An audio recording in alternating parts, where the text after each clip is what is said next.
everybody. So this video is going to show you how you can work on the next assignment, silly selfies. So we're working off of an image of a face. So this image could be taken off of your phone. You can bring it over to your Google Drive.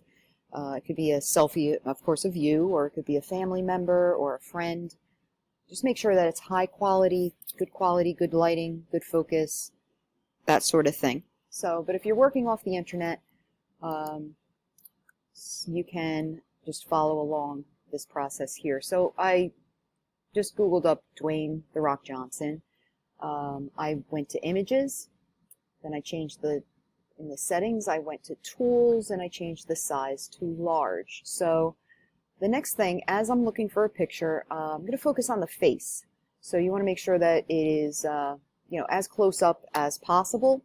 If you find something that's just like a full body shot like this, once I crop that image, it will lose its resolution. So something like this would be just fine. It's 1200 by 675. That should be good enough. Right click, open image in new tab. So if it fits the screen, it's probably good enough. And then I right click, save image as. And it's at this point, I'm using a Mac, so I'm just going to save it on the desktop. But when you use your Chromebooks, it's going to save it probably in your files or my downloads, that kind of thing. And you just want to make sure you get it from your downloads into your Google Drive.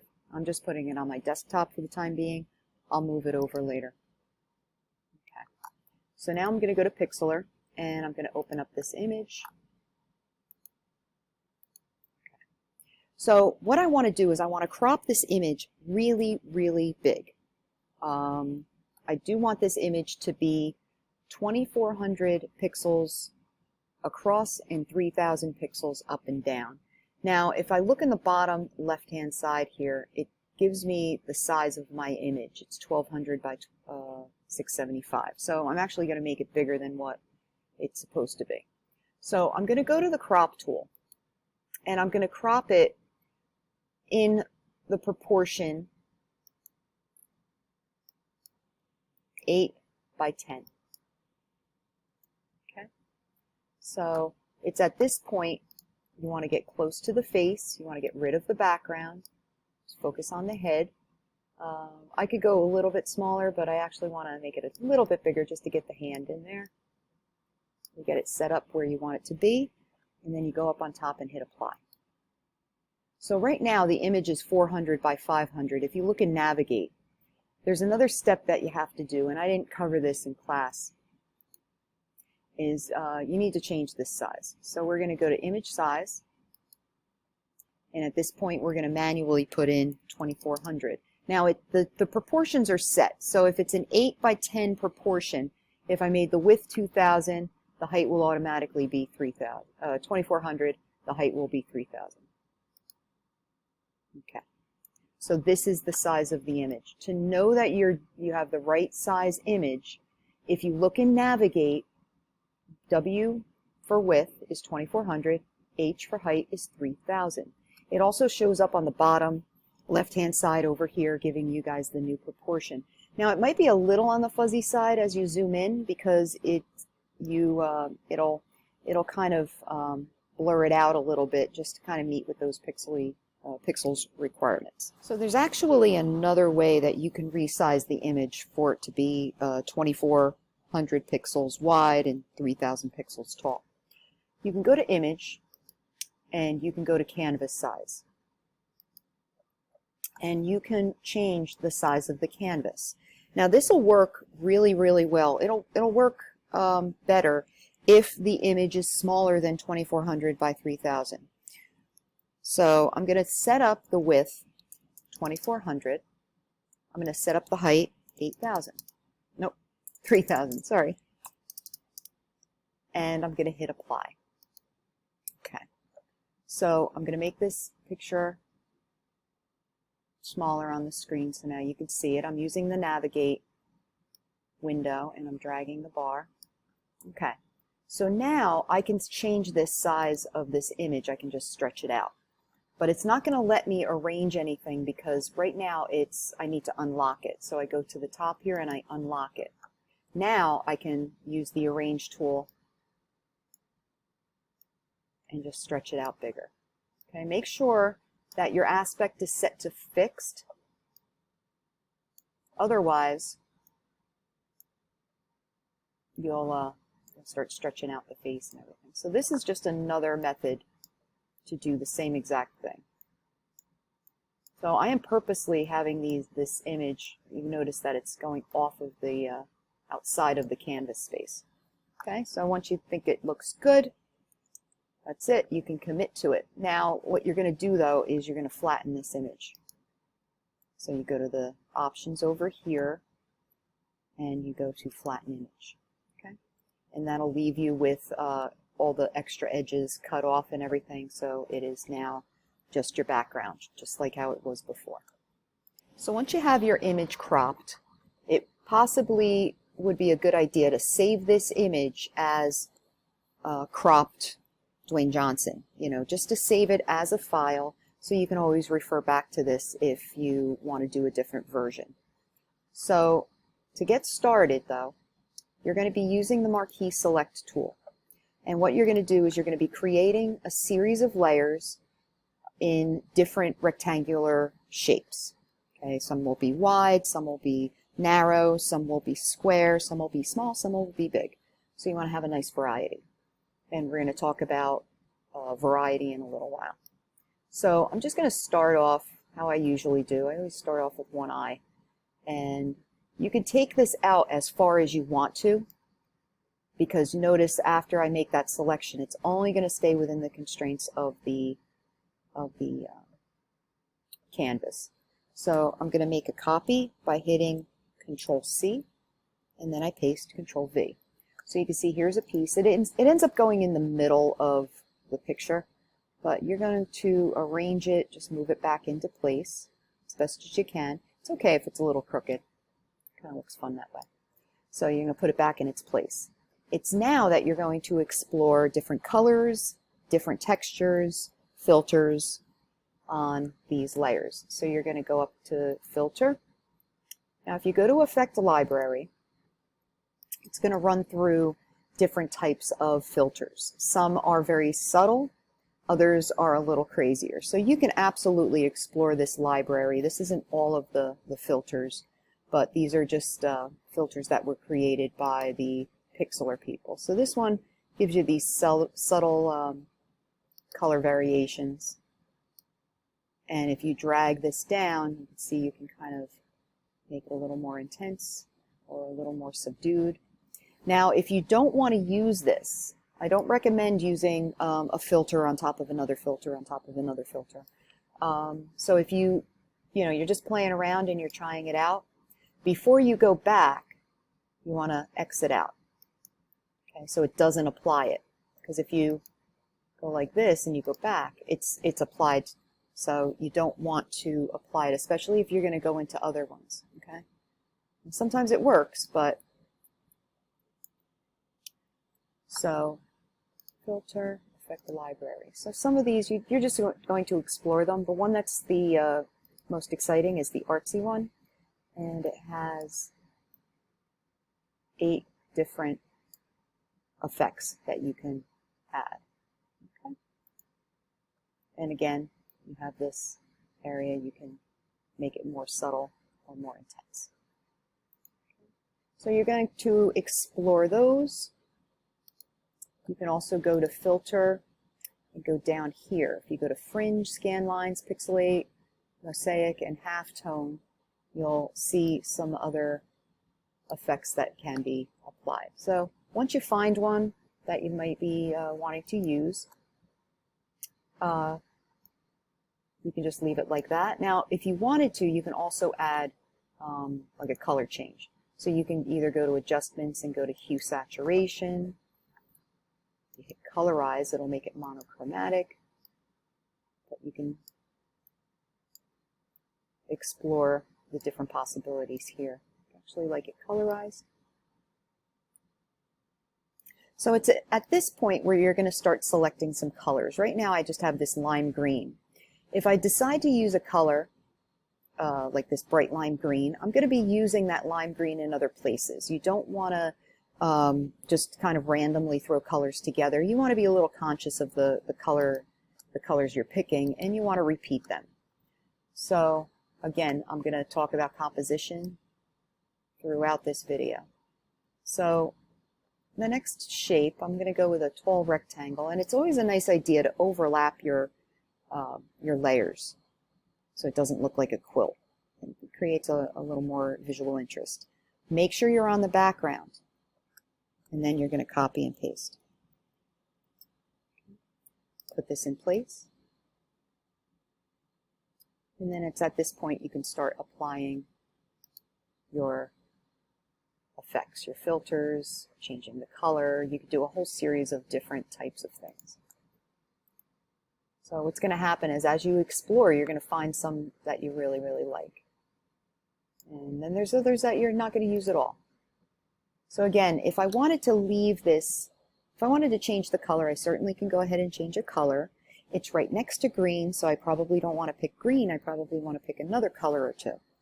So I can also leave it just the natural color. That's known as the local color. The natural color of his skin, I'm not adding any color. It's the color, but it's just a filter added. So you certainly can do that, but just be aware of where you're actually using the natural colors as well. You want to have a nice balance of those. Okay. Now, if I wanted to add color, another place you can go besides going to hue saturation, you can revisit color lookup. And when you go to color lookup, you have these gradients of different colors, and you could certainly change the colors around as you'd like.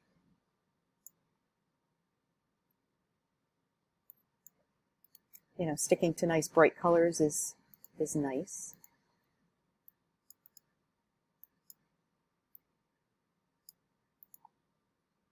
If I want to switch them, so you can explore this color lookup as well. Okay, so I just keep working. So what's going to happen is that you're going to have a continuation of all of these layers. I would like to see 8 layers applied, and the idea is you're going to be covering up the whole background. So what you can do to check yourself as you get more and more layers is you can go to the background, make it invisible so you can see if there's any checkerboard area that you still need to get. Some of the shapes could be really, really big. Some of the shapes could be smaller. So I'm going to continue to work with this. I'm going to pause my video, or pause my recording, and when you come back, you're going to see I'm going to have some areas added, and I'm going to talk about composition and color choices. So if you see here, I've been kind of working, and I've been working with similar colors. So I have red in my palette, I have yellow in my palette, this yellow-green in my palette, and this like red-violet in my palette. So I have kind of like 4 colors going on. So I did fill up the space, so I'm going to double check to make sure that I have every space filled. So that's going to be one thing. So I'm going to go to the background and I make it invisible. So you can see right up here I missed a spot. So a couple things I can do. I can go ahead and go back to the background and just kind of patch it up, but I'm going to be a little bit aware of like the type of shape I want to make, because I haven't decided. And another decision you can make is where you're going to line up these shapes, like the order in which these layers are going to go.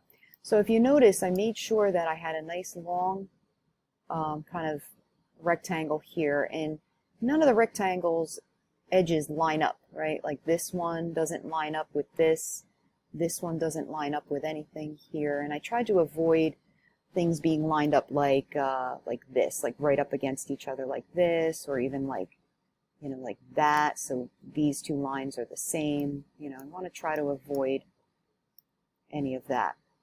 Okay, so I'm just going to go with a larger piece than I think I need. I like the placement. I'm on the background. Copy and paste. So automatically this layer ends up right in front of all the rest of them. So I'm going to now evaluate, like look to see what kind of colors I might be needing. Now I don't have a lot of yellow, but there's yellow right here. So I don't want to put yellow kind of right next to yellow. I'm going to have them a bit distance away. So I might go with like a local color. I haven't done anything in local color here at all. In other words, nothing that's, you know, the real color.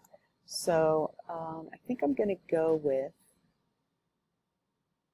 let's see, I think I just used fringe. I used fringe down below, but it doesn't mean I can't use it somewhere else. So I'm just going to apply a bit of fringe. Also, maybe just mess with the brightness and the contrast a little bit, like maybe increase the contrast a bit. So that's something that might be kind of neat. All right, so if I look here and I talk about balance, I got this red violet up here, red violet down here. Maybe I want to put some red violet down over here for balance. I have red, maybe put something red here. The only place I have yellow is here, so I probably would need to put yellow in some other spots, along with local color I have up here. And you just want to think in terms of an even distribution of your colors. So think of each color having sort of a weight, right? And you have this, imagine this being like a board that's balanced on a little pin right in the center. So if you put green here and that has a certain weight, and you put green here that has a certain weight, think about where in the design would you need to balance it if it was weighted down. And the correct answer would be up here. So that's how you think about all of these colors. And also with shapes. So, you know, I have a flat, you know, vertical kind of, or horizontal shape here, and I have a vertical shape over here. I have another little, you know, taller vertical here, and I have, a taller horizontal here, and I have a taller vertical here. So I was pretty conscious of my composition. You can also move the order of these images, and this is where the overlapping is really kind of helpful, because you might get some interesting lines added here. So you're going to certainly play around with where things are going to be placed. I just caught myself, by the way. I see that this image right here, I actually cut it from the background. But I can undo that, but I'm just going to leave well enough alone for now, assuming it's not going to have any effect on my design here. So you can certainly change the order of these layers, and it might create a little interest. Also, if, like for example, I said I needed some yellow, maybe I want to put some yellow over here. You can go back to the background, and you could just add another layer for the sake of just adding a little more color. So I'm coming up with a shape. Let's say that I just want this on the corner here. Shape just, I don't think I want it to hit the green. I think I just want it to be like around there. Okay, and I'm in the background, so I copy and I paste. So there's my new shape. And then the idea is I'm going to put yellow into this. So maybe since it's so dark, maybe I'll invert it. I could go to adjustments and invert. Oops. And then I can go to adjustments and hue saturation, and I can colorize it. So when you start throwing that color in, you can kind of see how your eye will sort of go to this yellow, and it'll kind of have yellow in here to kind of bring your eye over there. So that's how that's going to go. You're going to continue this process until you have a composition that you're happy with. Being aware of the colors and the color balance, being aware of the balance of the different types of rectangles you have, and you know, even the textures and the filters that you add. Try not to have the same filter right next to each other. It's not to say that you can't use this filter again. Just don't put it right next to one that's you know, just like it. Okay. So good luck with this. Have fun with this, and yeah, get to work.